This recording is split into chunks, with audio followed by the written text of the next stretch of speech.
For the 90-90 position, internal hip, PAILS and rails will get in the 90-90 position.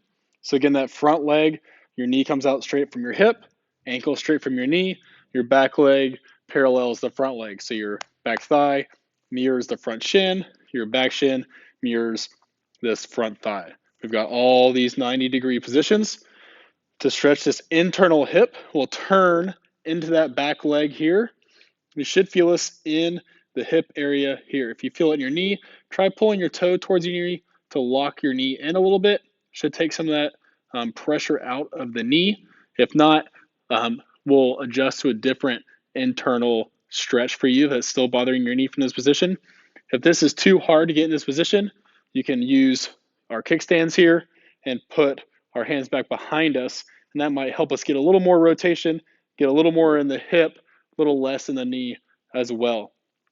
We're really just trying to adjust, moving around till we find the stretch in the hip right here. We shouldn't feel it in the back over here. Okay, so we're turning into this leg, finding that stretch for about 2 minutes, trying to relax. It's a little bit different feeling than a normal stretch.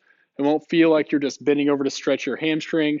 It's going to feel a little bit deeper in your hip. It's going to feel like it's in your joint where your bones are meeting. Okay, but that's what we want. We want to loosen up the actual hip capsule with this one. Okay, about 2 minutes here in this position. Regardless whether we're back or we're here grabbing our thigh and ankle at the beginning of the PAILS contraction. Okay, we're going to begin pressing our foot into the floor. So if I come forward here, I'm trying to press this leg down into the ground. Again, I'm not going to come out of it. So as I begin pressing, be careful not to roll out of the stretch. Find that stretch position. Begin pressing from here, beginning around 20% of your effort.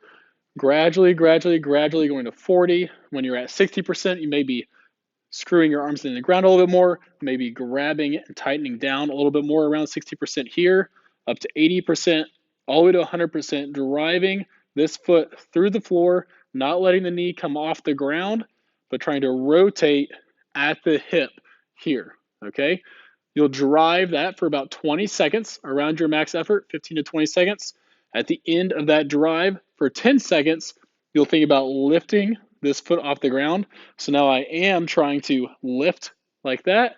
But as I lift, I'm going to go deeper into this rotation, which is actually going to keep it from lifting, even though I'm trying to lift this foot up and I'm trying to rotate deeper into the stretch to get more internal rotation on this hip. Okay, that's for about 10 seconds. Quick review, 2 minutes stretch, 20 seconds driving down, ramping up in intensity, 10 seconds trying to lift and rotate deeper.